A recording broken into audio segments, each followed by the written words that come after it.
Listen up, maggots. Do you want to become the most hardcore casual there is on the planet of Azeroth? Are you wanting to min-max the shit out of the 30 minutes of gameplay you get each day hiding from your wife and kids like the little beta cuckboy that you are? Then this video is for you!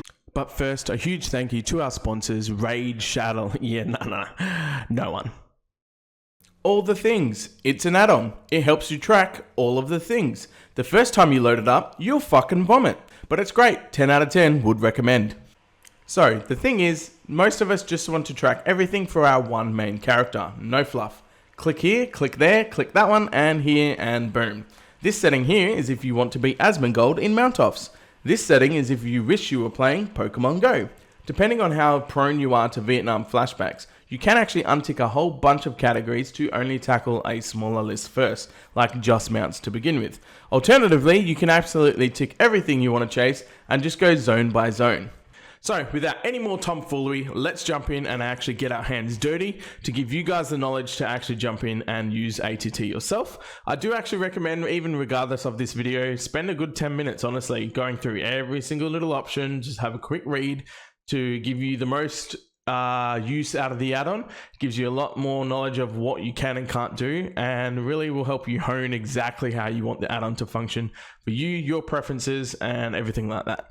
So as you can see, I do have account mode off. I specifically do not want to be tracking all my cloth and leather and mail and all that jazz. I'm only worried about the warrior and specifically plate wearing gear, because my alts that I do dabble with are the Ret Paladin and the Frost DK. So that means that covers all the plate section, which covered by warrior anyway, as well as the fact that warriors do have the most options when it comes to weapons they can use, which are then going to cover subsequently all the Frost DK and Ret Paladin weapons that they can use anyway. So happy days, the warrior covers it all that I would want.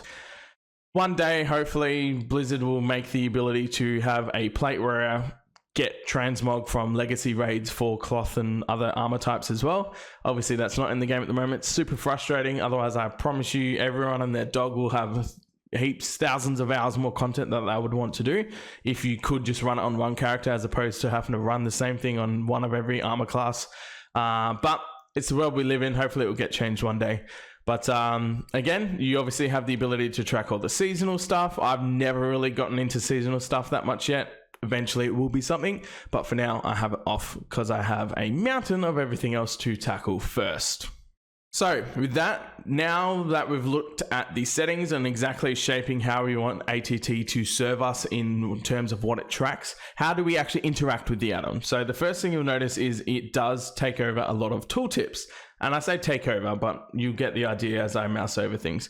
It does add a lot to the tooltip of particular items that will give you a run-in on exactly what the item's used for and why it's relevant to you based on what you're choosing to track. So to give you a prime nice example, we've got a Sandworn chest key. You can see that this particular item will be used for this Sandworn chest, and that has a chance to drop and give Sandworn relics, and even that one item will then have an indent, just like a Reddit thread or something like that. You get the idea.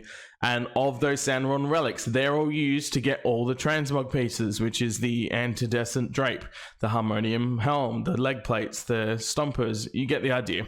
You'll also see it for mobs as well. Very handy. So you can see here, again, I'm mousing over this particular mob, and we'll see this mob has a chance to, it says contains, but the whole point is that it drops the Raptora lattice. Of that Raptora lattice, that is a tangible item and currency that we'll then use for the 3 mounts that we have. So again, you see how ATT really gives you a in-depth view of exactly what you're looking at, whether it's a tooltip from an item or a mob or anything like that, how it interacts with collectibles in the game, and then what purpose it serves for your ends.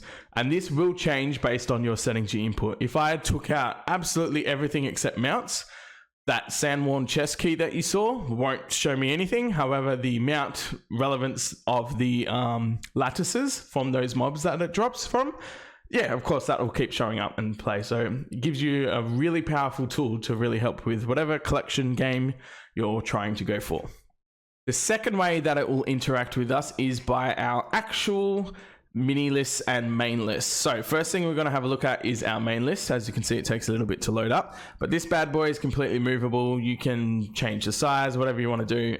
You can change the font size as well, but this gives you a nice little indication of where you're sitting at for, well, all the things, as you know. It breaks it down, and based on raids and dungeons, outdoor zones, you get the idea. It really gives you a nitty gritty of exactly different compartmentalized options of what we have. We have an overall view, so I can see out of the 66,000 of absolutely everything based on my prerequisites, which is on the warrior completionist mode. I've done 31%, so basically sweet fuck all. So cool. The most I've progressed on, as you can see, is the illusions, because there's only 47 to get. So cool, I've got 31 out of them so far. And again, you could go in and go, I'm deciding that as me, I want to just spend today on, let's do some old school dungeons. All right, I'm going to go back into classic. Let's bang out some classic stuff. So I've got into classic. We're dealing with our raids here as well. We can see that they're, again, color coded. So all the raids are in that orange and all the dungeons are in that, I guess, yellow, I suppose, slightly different orange. So cool, let's go into Molten Core. And then again, all right, Molten Core, there's an achievement involved, there's a faction involved, there's a bunch of quests, there's zone drops, and it breaks it down nicely into exactly what is achievable in that particular zone just for Molten Core. And yeah, you can again base this list off what prerequisites and preferences you put in to the settings that you saw before. But as you saw, I pretty much had everything ticked. Now this is your main list. This gives you that broad spectrum overview of where you are at with absolutely everything you're choosing to track. Then we come to the mini list. Now, by default, the mini list is a control left click, and the main list is your normal left click on your little all the things icon. So when I hit the mini list now, it will show based on your current zone. So while the main list shows you everything in the game, and you can really nitpick exactly what zone you might look at, because hey, I want to do an old classic raid, but I'm not physically at the raid yet, am I? So I'm still in, as you can see, Zereth Mortis. So I just want to sort of get an idea of which particular raid I'm going to tackle first and what I'm hoping to achieve from there. But then you can open up your mini list and then go through as you change zones. It'll automatically update as well. So that's pretty handy. And this mini list is basically a nice condensed version of exactly what we were looking at before. I can see, all right, well, I have achievements. I've got battle pets. I've got all this other stuff that I can do, flight paths as well, everything that I'll need to unlock. And I can shrink, maximize, minimize, whatever the case may be. And as you can see, I've got a shit ton to do in Zereth Mortis. But it gives you a nice indication of exactly what you can achieve, what you're trying to chase. And even just from this, right, there's a hell of a lot of quests that I can still do based on... yeah, just Zereth Mortis, just the zone we're in. And what I want to showcase here as well is this mini list will update based on zone travel to as well. Use the main list to get a broad spectrum idea of what and where you want to tackle something. Case in point, like I said, I feel like doing an old classic raid today. Cool. See what we can get out of there. You might go to Molten Core, and the moment I load this new zone up, we will see the mini list is updated to Ouroboros, and now again it has the same concept where it go cool. You're tracking to unlock all the transmog items for a warrior. Great. Well, as a part of that, the Great Vault has access to literally a metric shit ton of items from the Great Vault, right? Of course, PvP vendors, all that stuff. So anything to do with this zone, it's going to show you the items. So this can be a bit annoying sometimes, as I'm sure you can imagine. Just rocking up to Ouroboros is just yelling at you that the Great Vault is a source of all these items that you still haven't unlocked yet, which likelihood of unlocking is going to take forever anyway. But the bright side is, again, this is all based on account-wide tracking. So although I may not have the leg plates of the blah, blah, blah, blah, blah, blah, blah, if I ran the dungeon and got it from there, it's not going to keep showing up in Ouroboros. I've already unlocked that skin now. So the source is all you're chasing, not where you got it from, if that makes sense.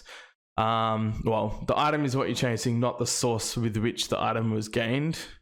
That sounds a bit more accurate. But it's good. This mini list gives you a bit more compartmentalized look at what you're dealing with. And I personally run with it all off, unless if I'm really in ATT mode, you know.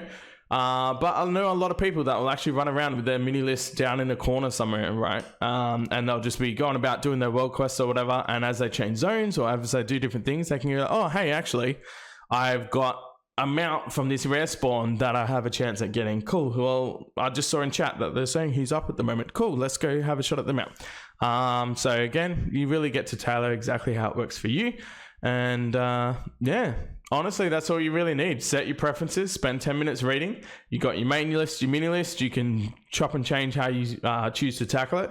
And ultimately, this is going to help provide at least a little bit of longevity just while we're waiting for the 9.25 patch and Season 4, which is going to be amazing. I actually do have a video on how big Season 4 changes will be and how excited I am looking forward to it.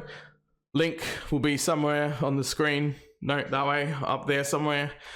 So feel free to check that video out. That would mean the world. But thank you guys so much for watching, and thanks for putting up with my terrible dad jokes earlier in the video. Huge appreciation. Like, subscribe to the video. It does help out with the metrics, helps me grow this into something more. And if you're, yeah, like I said, enjoying what I'm doing, then it helps encourage me to keep on going. And thank you very much. I will see you guys next time. Peace.